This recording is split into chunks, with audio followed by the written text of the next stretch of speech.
America అధ్యక్షుడు Donald Trump ప్రపంచాన్ని ఈరోజు టారిఫ్ల పేరుతో భయపెడుతున్నాడు. అన్ని దేశాల మీద టారిఫ్లు పెంచుతానని చెప్పి అందరికీ డెడ్ లైన్లు పెడుతున్నారు. కొన్ని దేశాలు ఇప్పటికే లొంగిపోయినాయి, మరికొన్ని దేశాలు చర్చల్లో ఉన్నాయి. ఈ రకంగా ప్రపంచంలో పెద్ద దేశాలు, మిత్ర దేశాలు, శత్రు దేశాలు, చిన్న దేశాలు ఏ రకమైన తేడా లేదు. అందరి మీద టారిఫ్లు వేస్తాం.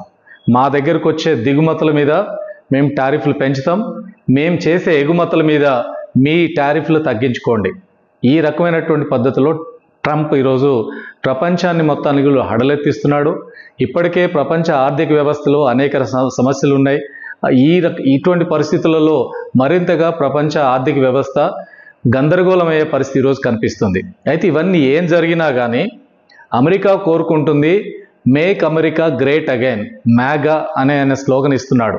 అంటే అమెరికాని అన్నిటికంటే ముందు నిలబెడతాం, మేము గ్రేట్గా తయారవుతాం, దీనికోసం మేము ఏమైనా చేస్తామని చెప్పి ఈరోజు అమెరికా మాట్లాడుతుంది.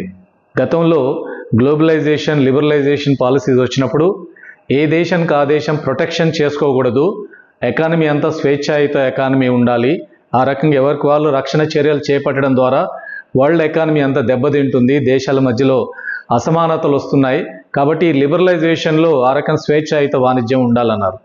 ఇప్పుడు ఏం జరుగుతుంది? అమెరికా స్వేచ్ఛాయుత వాణిజ్యం కంటే మేము పెట్టిన పద్ధతుల్లోనే అన్ని దేశాలు వ్యవహరించాలి, మేము చెప్పినట్టుగానే టారిఫ్లు వసూలు జరగాలి, ఈ రకమైనటువంటి కమాండ్ చేస్తుంది. ఎక్కడ దాకపోయింది అది? ఇప్పుడు బ్రిక్స్ దేశాలన్నీ కలిసి ఒక సమావేశం జరిగితే ఆ bricks Brazil, Russia, Iran, China, south Africa, ఈ బ్రిక్స్ దేశాలన్నీ కలిపి వాళ్ళ సమావేశం పెట్టుకొని అక్కడ స్థానిక ఈ దేశాల మధ్యలో డాలర్ స్థానంలో లోకల్ కరెన్సీని నడుపుకోవాలి, వీళ్ళ మధ్యలో ఆ రకమైన వ్యాపార వాణిజ్యం పెంచుకోవాలని బ్రిక్స్ మీటింగ్ జరిగితే బ్రిక్స్ మీద మేము భారీ ఎత్తున టారిఫ్ వేస్తాం, బ్రిక్స్తో సంబంధం పెట్టుకున్న వాళ్ళ మీద కూడా అదే రకంగా చేస్తాం, అసలు బ్రిక్స్ అనేది మా డాలర్ని, మా ఎకానమీని దెబ్బతీయడం కోసం ప్రయత్నం చేస్తుంది, కాబట్టి మేము యుద్ధంలో ఓడిపోవడం ఎంతో ఈరోజు మా డాలర్ దెబ్బతింటే కూడా అంతకంటే ఎక్కువ తీవ్రంగా మేము పరిగణిస్తామని చెప్పి బ్రిక్స్ దేశాలని, ఇతర దేశాలను కూడా ట్రంప్ బెదిరించిన పరిస్థితి. ఇప్పుడు బ్రిక్స్ మీద పద్ధతి. రెండవది, తన మిత్ర దేశాలు ఎవరైతే యూరోప్ దేశాలు ఈరోజు వరకు వరల్డ్లో మొత్తం ఈరోజు అమెరికా నడుపుతున్నటువంటి ఆర్థిక వ్యవస్థని తన ఏక ఛత్రాధిపత్యంతో నడుపుతుండో వాళ్ళ వెనకాల యూరోప్ దేశాలు నిలబడ్డాయి. ఈరోజు ఆ యూరోప్ దేశాల మీద కూడా ఇదే రకమైన ట్యాక్స్లు, అదే రకమైన టారిఫ్లు వేస్తున్నారు. ఇప్పుడు వీళ్ళు చెప్పిన దాని ప్రకారం ఇప్పటికే కొన్ని దేశాలు అండర్స్టాండింగ్ చేసుకున్నాయి. అందులో ఇంగ్లాండ్ చేసుకుంది, ఆస్ట్రేలియా చేసుకుంది, ఖతార్ కానీ, యుఏఈ కానీ, సౌత్ అరేబియా, ఇట్లాంటి దేశాలన్నీ ఇప్పటికే అమెరికా పెట్టిన కండిషన్స్కి అనుగుణంగా టారిఫ్లో ఒప్పందాలు జరిగిపోయినాయి. అందులో యూకే, బ్రిటన్తో జరిగినటువంటి ఒప్పందం చూస్తే అమెరికా నుంచి బ్రిటన్కి వెళ్ళే 2500 సరుకుల మీద జీరో టారిఫ్, అంటే మీ దేశానికి మేము పంపే వాటి మీద ఏ టారిఫ్ లేకుండా వాళ్ళు అలో చేయాలని ఒప్పందం చేసుకున్నారు. అదే బ్రిటన్ నుంచి అమెరికాకు వచ్చే సరుకులలో 10 సరుకులకు మాత్రమే ఆ రకంగా జీరో టారిఫ్లు చేశారు. అంటే అమెరికాకు ఫేవర్గా అక్కడ ఒప్పందం జరిగిపోయిన పరిస్థితి, వాళ్ళకి ఇంకా వంతమించిన మార్గం కనిపించట్లేక ఒప్పందం చేసుకున్నారు. అంటే తన మిత్ర దేశాల మీద కూడా అమెరికా ప్రయోజనాలకు అనుగుణంగా వాళ్ళు మారాల్సిందే అనే ధోరణి ఒత్తిడి తీసుకొచ్చి ఒప్పందం చేసుకుంటున్నారు. ఇప్పుడు రష్యాతో ఎవరైనా అక్కడ రష్యా నుంచి ఆయిల్ కొన్నా, పెట్రోల్ కొన్నా కానీ వాళ్ళ మీద 500% టారిఫ్లు పెంచుతానని ఇప్పుడు బెదిరింపులు దిగారు. ఈవెన్ ఇండియా మీద కూడా మీరు కాక రష్యా నుంచి ఈ ఆయిల్ కొనుగోలు చేస్తే మేము భారీ ఎత్తున టారిఫ్ 100% టారిఫ్ మీ మీద వేయాల్సి వస్తుందని చెప్పి మనం కూడా బెదిరించారు.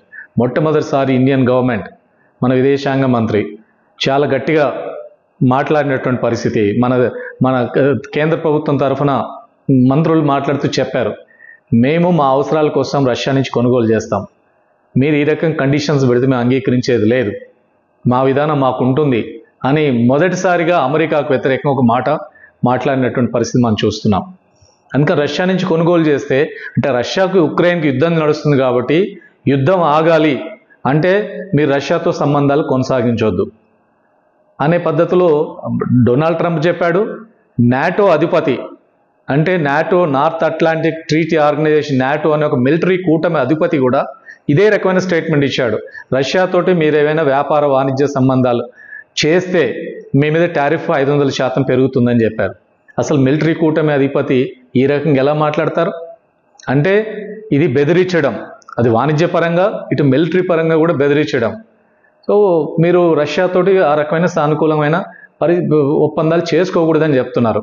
కానీ ఇప్పుడు ఈ టారిఫ్లకు సంబంధించింది చిన్న దేశాలను కూడా వదిలిపెట్టట్లేదు. ఎక్కడ కొద్దిపాటి దేశాల మీద కూడా టారిఫ్ల పద్ధతిలో అమెరికా లూటీ చేసే పద్ధతి, ఈ రకమైన పద్ధతి జరుగుతుంది. కానీ ఈరోజు అమెరికా ఈ రకమైన టారిఫ్లతో బెదిరిస్తున్నప్పుడు అనేక దేశాలు లొంగిపోతున్నా ఈరోజు అమెరికా ధీటుగా నిలబడి మీ టారిఫ్లకు బెదరం అని చెప్పింది ఏకైక దేశం చైనా.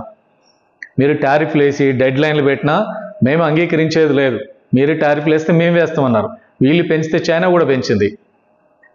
చివరికి అమెరికా దిగొచ్చి చైనా మీద వేసిన టారిఫ్లను వెనక్కి తీసుకొని వెనక్కి తగ్గి ఇప్పుడు మేము చర్చలు చేసి ఒక ఒప్పందానికి వస్తున్నారు. చైనా అందుకు ముందుకు సిద్ధంగా లేదు. బరాబరుగా ఉండాలి, సమాన హోదాలు జరగాలి, మేము పెత్తనం చేస్తాం, మేము చెప్పినట్టు వినాలంటే కుదరదు అని చైనా చెప్తుంది.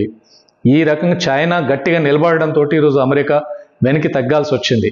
అందుకని ఈరోజు ఈ టారిఫ్లు ఈ రకమైన బెదిరింపుల కార్యక్రమం నడుస్తుంది. చైనా గట్టిగా ఎదుర్కొన్నటువంటి పరిస్థితి. మన భారతదేశం కూడా ఇప్పుడున్న పరిస్థితుల్లో మన మీద కూడా ఈ టారిఫ్ల పేరుతో ఒత్తిడి చాలా పెద్ద ఎత్తున నడుస్తుంది. దాదాపు ఒప్పందం కుదిరిందని చెప్పి ట్రంప్ ప్రకటిస్తున్నాడు.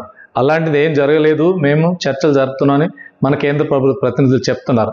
మన మీద చాలా తీవ్రమైన ఒత్తిడి, ప్రత్యేకంగా వ్యవసాయ ఉత్పత్తులకు సంబంధించి అమెరికా నుంచి వ్యవసాయ ఉత్పత్తులు ఇండియాకి దిగుమతి చేయడానికి టారిఫ్లు మొత్తాన్ని కూడా ఎత్తేయండి, టారిఫ్లు తగ్గించండి, మాకు ఆ రకంగా స్వేచ్ఛగా ఇండియాలో మా వ్యవసాయ ఉత్పత్తులు వెళ్ళాలి అని వాళ్ళు కోరుతున్నారు.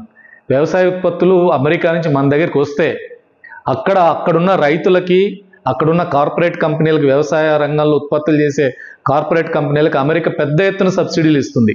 కాబట్టి వాళ్ళ ఉత్పత్తులు చాలా చీప్గా దొరికే పరిస్థితి. అవన్నీ ఇండియా మార్కెట్లోకి వస్తే ఇక్కడ ఇండియన్ రైతులు మొత్తం కూడా దెబ్బతినే పరిస్థితి. మన డైరీ పరిశ్రమ, మన అనేక రంగాలు దెబ్బతింటాయి. వ్యవసాయ రంగమే కాదు, ఫార్మా కానీ, ఎలక్ట్రానిక్స్ కానీ, రకరకాల రంగాలని దెబ్బతినే పరిస్థితి వస్తుంది. అందుకనే అమెరికా ప్రెషర్ కాదు, మనం ఆ రకమైన సమాన హోదాలో దాన్ని డీల్ చేయాలి. ఆ రకంగా ప్రభుత్వం వ్యవహరిస్తుందా, లొంగిపోతుందా, మనం వేచి చూడాలి. కానీ చైనా మార్గంలో మనం ఆ రకంగా ఇండిపెండెంట్గా వ్యవహరిస్తే తప్ప, లేకపోతే మన ప్రయోజనాలు మనం కాపాడుకునే పరిస్థితి లేదు. మరి అమెరికా ఈ రకమైన పద్ధతిలో ఈరోజు తను ప్రపంచం మీద ఒక బలమైన దేశంగా తన పెత్తనాన్ని కొనసాగించాలనుకుంటుంది. వాళ్ళ ఆర్థిక వ్యవస్థ రోజు రోజుకి అమెరికాది కుచించుకుపోతుంది, దెబ్బతింటుంది. గత ఏడాది ఎంతైతే ప్రొజెక్ట్ జరిగిందో 2.8% ఎకనామిక్ గ్రోత్ ఉంటుందని అమెరికా గురించి వేసిన అంచనా, అది తగ్గిపోయి 1.6కి వచ్చింది. అమెరికా ఆర్థిక వ్యవస్థ తగ్గుతుంది. ఈ బ్యాక్గ్రౌండ్లో తిరిగి తను ఆధిపత్యం చలాయించడానికి ప్రపంచ దేశాల మీద టారిఫ్ల పేరుతో ఈ రకమైన దోపిడీకి పాల్పడుతున్నటువంటి పరిస్థితి. అమెరికాను ఈరోజు ఛాలెంజ్ చేయగలిగే పరిస్థితి చైనా, వాళ్ళ ఆర్థిక వ్యవస్థ వేగంగా ముందుకు వస్తుంది. ఇప్పుడు $30 ట్రిలియన్ ఎకానమీ అమెరికాది అయితే $20 ట్రిలియన్ ఎకానమీ చైనాది. దాని దరిదాపులు ఇంకే దేశం కూడా లేదు. అందుకని ఆ రకంగా అమెరికాను ధీటుగా చైనా ఎదుర్కొని ముందుకు ఇంకా వేగంగా అభివృద్ధి అవుతుంది. అందుకని దాన్ని నిలదొక్కుకోవాలి దాన్ని అనుకుంటే అమెరికా రకరకాల పద్ధతుల్లో ఒత్తిళ్లు చేసి తన ఆర్థిక వ్యవస్థను మళ్ళీ తిరిగి పైన నిలబెట్టడం కోసం అమెరికా ప్రయత్నం చేస్తుంది. ఈ అమెరికా టారిఫ్ల పేరుతో జరుగుతున్న దీన్ని గట్టిగా ఎదిరించి నిలబడాలి. ఒక ఏకధ్రువ ప్రపంచం ఇప్పుడు అమెరికా నడుపుతుంది. కానీ ఇప్పుడు అనేక దేశాలు, ఇప్పుడు బ్రిక్స్ పేరుతో కొన్ని దేశాలు ముందుకు వచ్చినాయి. షాంఘై కోఆపరేటివ్ ఆర్గనైజేషన్ SCO పేరుతోటి మరొక గ్రూపు ముందుకు వస్తుంది. ఈ రకంగా రకరకాల గ్రూపులు ప్రపంచంలో ఒకే దేశం నియంత్రించే పరిస్థితి లేకుండా రకరకాల ఒక బహుళ ధ్రువ ప్రపంచాన్ని సృష్టించే ప్రయత్నం జరుగుతుంది. అందుకని ఇండియన్ గవర్నమెంట్ కూడా ఏ ప్రెషర్స్ లొంగకుండా మన ప్రయోజనాలకు అనుగుణంగా మన ఆర్థిక వ్యవస్థను ముందుకు తీసుకుపోయే పద్ధతిలో మనం ఇండిపెండెంట్ మన పాలసీని ముందుకు తీసుకెళ్ళాలి. మన ప్రయోజనాలని, మన రైతు ప్రయోజనాలు మనం కాపాడుకోవాలి. మన దేశ ప్రయోజనాలు కాపాడుకునే పద్ధతులు ముందుకు వెళ్ళాలి. ట్రంప్ బెదిరింపులకి లొంగకుండా వ్యవహరించాల్సిన అవసరం ఉంది. ప్రభుత్వం ఏం చేస్తుందో కొద్ది రోజులు తెలవబోతుంది. ఏమైనా ఈ రకమైన వ్యవస్థల్ని ఏకధ్రువ ప్రపంచాన్ని అంగీకరించకూడదనేది తీసుకొస్తున్నాం.